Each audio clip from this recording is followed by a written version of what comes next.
Olá, tudo bem? Seja bem-vindo à Universiência, o primeiro programa brasileiro de TV e internet, fruto da parceria entre TVs e instituições públicas de ensino superior nordestinas, dedicado à ciência produzida no Nordeste.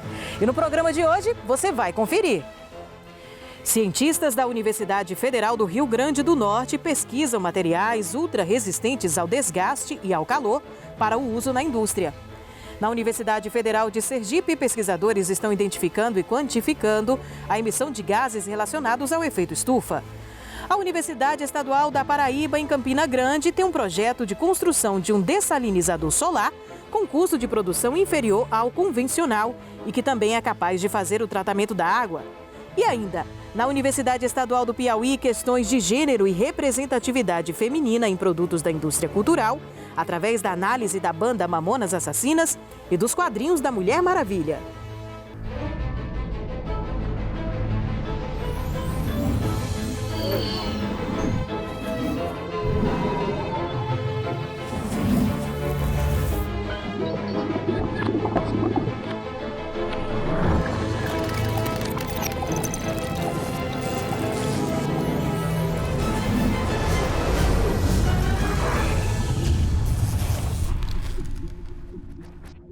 Metais refratários são aqueles que resistem aos mais altos níveis de calor e de desgaste. A partir deles, cientistas da Universidade Federal do Rio Grande do Norte estão desenvolvendo materiais especiais para aplicação na indústria. Até uma startup foi criada com a expectativa de ser a primeira empresa de tecnologia de metais refratários no Rio Grande do Norte.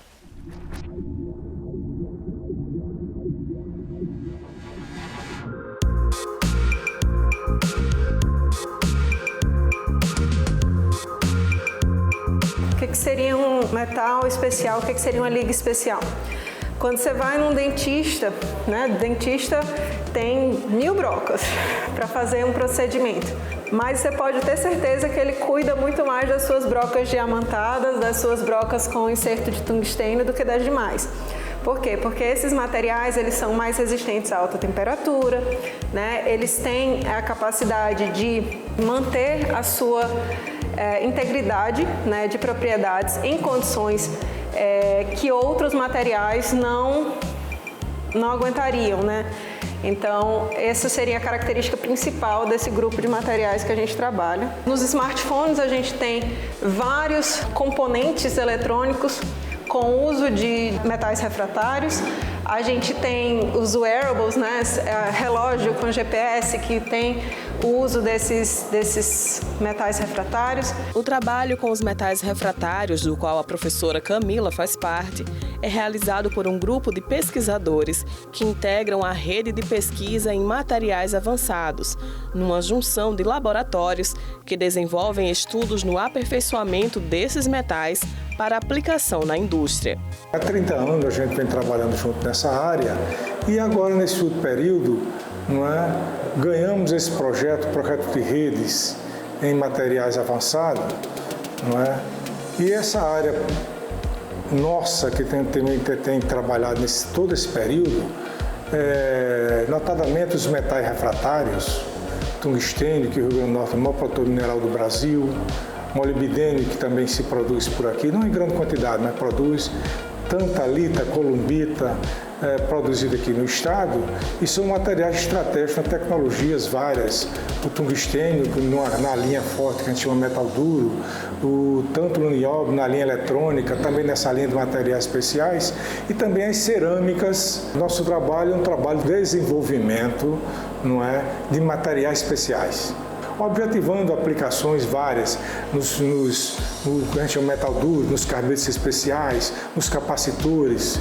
E em todo esse tempo a gente desenvolve pesquisas referentes à síntese desses materiais nanoestruturados. Então, especificamente, meu trabalho era voltado ao estudo cinético, ou seja, o estudo das condições para as quais a gente precisa ajustar as reações de maneira a obter esses materiais com as propriedades que a gente deseja, seja em termos de tamanho, o tamanho nanométrico quer dizer que ele é um 10 a menos 9 do metro, então é realmente muito menor do que um fio de cabelo. Então, esses materiais nessas condições, eles apresentam propriedades diferenciadas. Então, por isso o interesse, né, não só do Laboratório de Materiais Nanoestruturados e Reatores Catalíticos, mas também aqui do LMCME, né, de Materiais Cerâmicos e Metais Especiais, né, em desenvolver essas rotas diferenciadas, para que a gente possa produzir, né, materiais com características realmente superiores às que geralmente se encontram no mercado, né? Os processos tradicionais, eles conseguem produzir esses materiais ou materiais similares com tamanhos bem maiores. E aí isso não confere aos produtos finais as propriedades que a gente tem interesse. No laboratório nós desenvolvemos aqui, especificamente com os fornos, nós obtemos carbetos de metais refratários, como carbeto de tântalo, carbeto de nióbio, carbeto de tungstênio, e preparamos esses pós, aplicamos nos aços e fazemos a consolidação desses pós. Então é todo um processo para que a gente possa adquirir um produto de excelência com propriedades melhoradas. Os estudos dos pesquisadores foram aplicados na criação de uma startup que visa desenvolver alta tecnologia aplicada ao mineral mais importante do Rio Grande do Norte, a scheelita do Seridó, como também a tantalita columbita, depois de décadas de exploração apenas mineral. Um projeto que é muito motivador, que é a interação com o setor produtivo, que se fez através do programa Centelha, onde nós aprovamos a startup, a RN Materials. A gente vem trabalhando em escala de laboratório, tá? Nós, da engenharia química, né, nós desenvolvemos a parte de processo de síntese dos materiais para formar as nanoestruturas, tá? Formando nanomateriais. O Brasil, como um todo, e Rio Grande do Norte em especial, é um estado muito rico em recursos naturais. O maior produtor de minério de tungstênio, um grande produtor de tantalita columbita, e alguma coisa de molibdenita, mas o minério não retorna recurso financeiro. O que agrega valor, o que traz valor é a tecnologia, tá certo? A tecnologia, e essa coisa que a gente tem concentrado, a gente está começando a fazer, e a gente espera que nossa startup, então, seja a primeira empresa de tecnologia dos metais refratários que começa a mudar essa situação no Rio Grande do Norte, que é vender minério.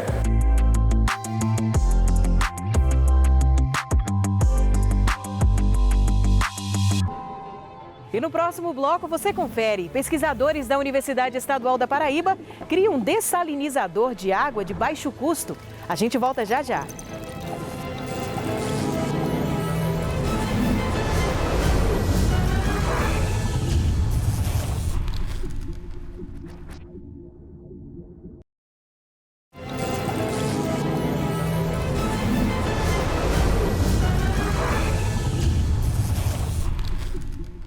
A energia move o mundo, mas a sua produção é apoiada na exploração de recursos naturais, provocando uma série de modificações no ambiente, principalmente por conta da emissão de gases do efeito estufa. De acordo com o Observatório do Clima, no Brasil, a agricultura e a pecuária são as principais fontes de emissão desses gases, que estão sendo identificados e quantificados pela Universidade Federal de Sergipe, a fim de propor medidas para neutralizar os seus efeitos.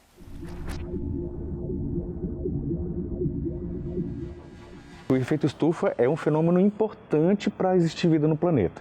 Se não existisse o efeito estufa, a temperatura do planeta ia ser 30 graus a menos do que é atualmente. Isso tornaria o planeta gelado se não fosse o efeito estufa.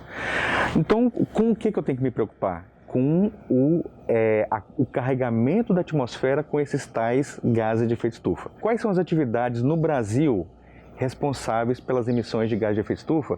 Eu vou dizer para você que queimadas, desmatamento, a própria atividade agropecuária, porque o boi, por ser um animal ruminante, ele libera muito metano. Nesse desafio de saber assim, propor manejo melhor da produção de alimento, para que esse manejo e ao produzir alimento não seja um responsável por emitir grandes quantidades de gás de efeito estufa, a gente tem que identificar quanto que tem de carbono no ambiente, né? Então essa é uma das coisas que a gente faz no laboratório. Durante o meu mestrado eu trabalhei com isso.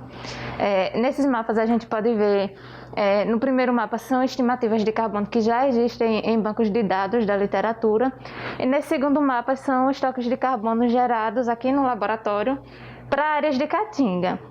No terceiro mapa a gente pode observar aqui em verde são as áreas em que os estoques de carbono gerados aqui no laboratório estão correspondentes, ou seja, estão de acordo com estoques já existentes na literatura. Ou seja, atualmente a gente já tem a capacidade, não é, de gerar essas estimativas, tanto para a biomassa quanto para o solo. E a partir daí a gente consegue fazer previsões de qual vão ser os efeitos das mudanças climáticas a longo prazo. Como é que a gente consegue fazer uma predição do que vai acontecer daqui a 90, 100 anos, né? Como é que isso é possível? A gente consegue fazer isso através de um processo chamado de modelagem ambiental, que é um programa de computador que junta essas informações climáticas e consegue traduzir uma resposta de como os organismos vão responder a essas variações no clima. Num cenário otimista de mudanças climáticas, é quando os acordos eles são cumpridos, as políticas públicas elas se fazem valer. Então, nesse cenário positivo, eu percebo que não ocorre muita variação da temperatura. Porém, se essas políticas públicas, se esses acordos eles não são cumpridos, a gente percebe que as variações de temperatura são maiores. A gente propõe soluções, propõe diferentes tipos de manejo, de forma que, se o manejo for bem elaborado, a gente vai ter algo que a gente chama de sustentável ambientalmente. E a gente propõe diferentes cenários de forma que políticas públicas, né, quando os governos vão tomar decisão a respeito de qual tipo de manejo precisa ser incentivado para sequestrar carbono, a gente pode contribuir com essa solução. O que pode acontecer, se não tomarmos providência, é que, na verdade, já estão acontecendo, nós já estamos passando pelos efeitos das mudanças climáticas. Eu vi umas reportagens recentemente nos noticiários, principalmente do hemisfério norte, então na América do Norte e na Europa, sobre a mortalidade relacionada com ondas de calor.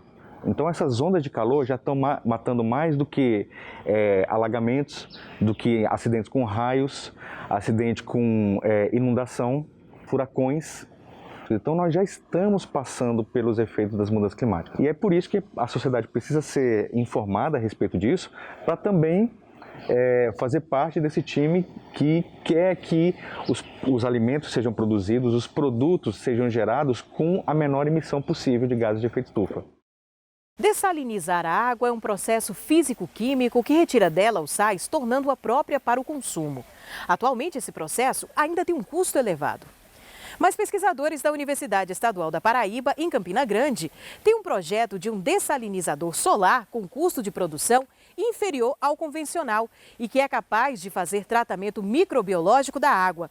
O professor Francisco Loureiro explica para a gente um pouco dessa importante tecnologia social. O dessalinizador solar, ele imita a natureza. Então, imita o ciclo hidrológico da água. A água evapora e condensa e cai. Então, a gente simula isso usando uma estrutura de alvenaria e vidro. Então, é uma casinha onde uma água salgada é colocada, em diferentes níveis de salinidade, dependendo do poço. Ela acaba chegando dentro do equipamento em níveis bem superiores à salinidade do mar, mas ela evapora e o sal não evapora naturalmente. Ela bate no vidro e condensa. E do vidro ela escorre, cai nas canaletas e essa água ela sai completamente livre de sais, ou com a quantidade mínima de sais. E como a temperatura no interior do equipamento chega a mais de 70 graus Celsius, na época mais quente do dia, também os micro-organismos eles morrem todos. Então, além de ser um tratamento para retirar os sais, é também um tratamento bacteriológico e microbiológico, vamos dizer assim.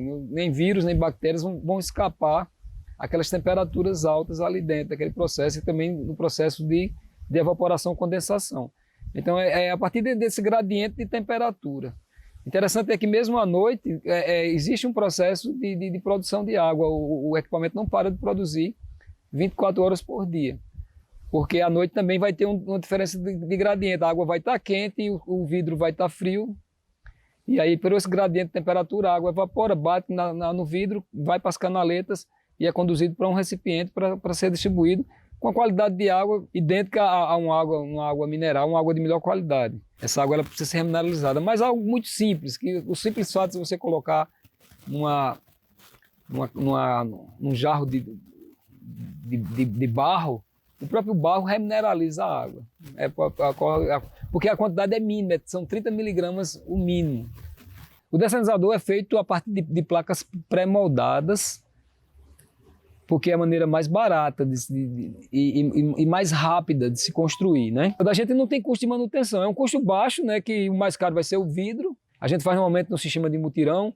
Utilizamos também um local como pesquisa, ensino e extensão, levando os alunos para construírem. Primeiro, a gente vai para o campo e utilizando formas de ferro, nós preparamos todas as placas pré-moldadas que serão utilizadas no processo.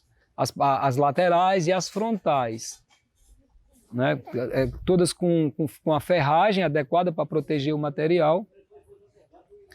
E depois de 10, 15 dias que esse material já vai estar seco, né? O cimento já vai estar seco, a gente faz a montagem. Ele é um processo de montagem. Então a gente coloca as placas, vai colocar no nível, no esquadro correto, no nível correto, e depois que faz o chumbamento, faz o piso e coloca o vidro. Aí deixa secar, quando coloca o silicone de alta temperatura porque o sistema tem que ser hermeticamente fechado. Se tiver uma brechinha, o que acontece é que cai bastante a eficiência do sistema. E aí a gente, depois de uma semana secando, a gente vai ligar o sistema. Coloca a bandeja toda feita de lona de caminhão, bandejão, que a gente chama, o tanque raso, que é feito de lona de caminhão, e enche ele, vai evaporar e já começa a funcionar o sistema, já vai começar a produzir água potável e de excelente qualidade. Os agricultores, quando eles recebem esse benefício, né, do dessalinizador, eles se apaixonam pela água, porque eles são acostumados a beber uma água de uma qualidade inferior. Tanto em termos de sabor, né, porque a gente sabe que o sal é um dos causadores dos fatores que causam a modificação do sabor da água. Então, uma água que passa a ter, mesmo em níveis aceitáveis, né, pela Anvisa, mesmo em níveis aceitáveis, a água ela é aceitável, mas o sabor não é o mesmo. Então a gente prefere beber uma água mineral, né? Então o agricultor ele utiliza normalmente para beber, para cozinhar. Aí depende da quantidade de dessalinizador que a gente instale, né? Cada um produz em torno de 15 litros de água por dia. Para uma família de 4 pessoas, que é a nossa média, né? Essa água dá para beber e cozinhar, se for uma unidade. Mas tem dessalinizador, tem projeto que a gente conseguiu instalar 10 unidades na casa. Então aí os vizinhos vão buscar aquela água, então serve toda a comunidade. E depois do intervalo, pesquisa da Universidade Estadual do Piauí discute a representatividade feminina em produtos da indústria cultural através da trajetória de uma banda que fez sucesso na década de 90. É daqui a pouco.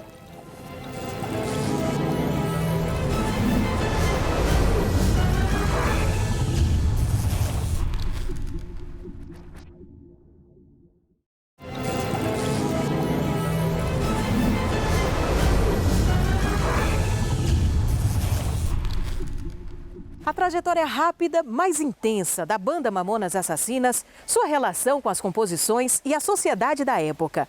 E o protagonismo feminino nos quadrinhos da Mulher Maravilha. Estes foram os objetos de uma pesquisa da Universidade Estadual do Piauí, que discute questões de gênero e também representatividade feminina em produtos da indústria cultural. Vamos conferir?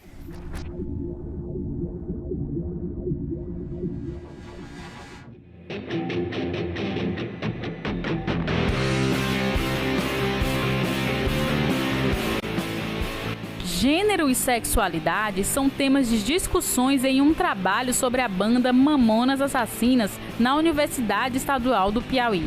Pesquisadores analisam a trajetória do grupo na quebra de estereótipos e na crítica social sobre o corpo.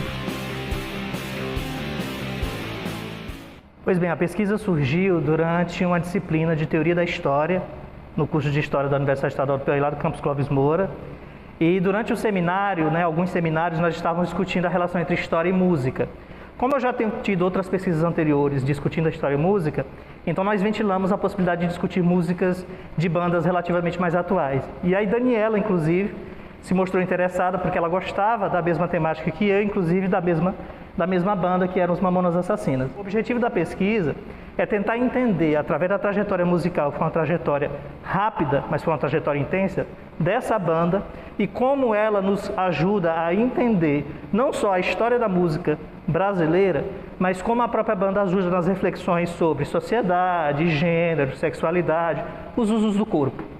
E pensar a música não é só pensar nas letras, mas de todo o meio em que ela compõe, em que o escritor está compondo ali o espaço social em que ele compõe as músicas. E é essa a nossa perspectiva, trazer o aspecto da banda no meio social que ele está, nos anos 90 ali, e trazer para essa relação entre história e música. E foi justamente aí que a gente conheceu aquele jeito todo engraçado dos Mamonas Assassinos, em que as suas vestimentas se destacaram, a performance que eles faziam em palco, que eram diferenciadas da banda de rock tradicional. Eles se inseriram no rock de uma forma totalmente diferente.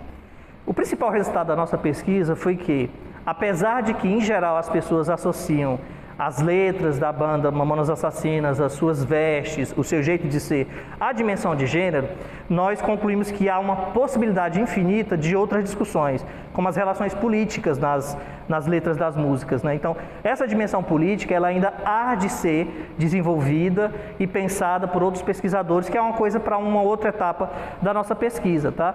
E um outro resultado, talvez, seja o interesse por outras bandas que também, já naquela época da década de 90, também em suas letras, traziam essas discussões através da dimensão de gênero, o aspecto político, até mesmo porque não há como dissociar a dimensão de gênero, da sexualidade, com as dimensões políticos sociais. Então é o principal resultado da nossa pesquisa.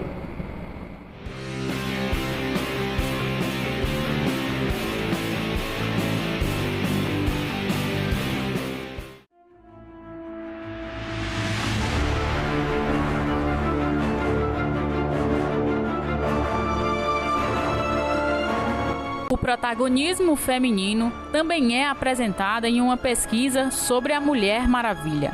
A representatividade da mulher é analisada nos quadrinhos da super-heroína nas décadas de 30 e 40 até os dias atuais. Durante a pesquisa, nós iniciamos os trabalhos com os quadrinhos da década de 30 à década de 40, até a chegada dos filmes. A Mulher Maravilha, ela tem várias mudanças, desde os quadrinhos até os filmes, principalmente na sua origem, que ela houve algumas mudanças da sua origem, desde a primeira apresentada até agora. Ela é apresentada feita pelo barro, pela mãe dela, porque era o desejo dela ter uma filha, e todos sabemos que na ilha onde ela vive não há presença de homens, e os deuses deram esse presente. Já nas próximas histórias, já mais na atualidade, ela é apresentada como uma relação que não deveria ter acontecido entre a mãe dela e um dos deuses, e aí ela veio a nascer. Outras diferenças apresentadas que modificam bastante o intuito do criador da Mulher Maravilha, o Moulton, que é a vestimenta, porque no início a Mulher Maravilha era apresentada para representar as mulheres fortes da época, pelas suas atitudes, pelas suas contribuições nos quadrinhos, pelas coisas que ela fazia lá e não por sua característica física.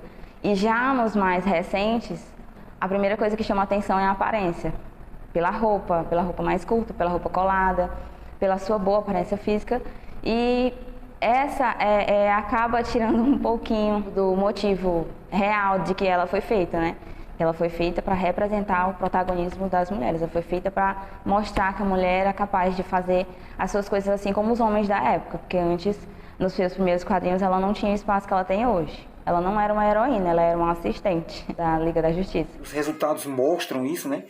Que as principais contribuições para fomentar o debate em torno do protagonismo feminino, da luta das mulheres, está em você trazer à tona uma personagem que é ícone mundialmente, né? Principalmente através dos quadrinhos. Então a gente foca os quadrinhos.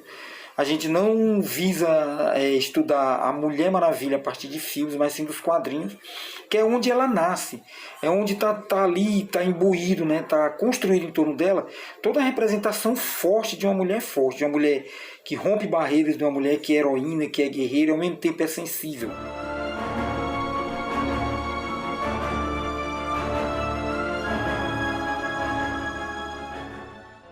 O Universiense de hoje vai ficando por aqui. A gente agradece a sua companhia e se encontra no próximo programa. Tchau, tchau e até lá!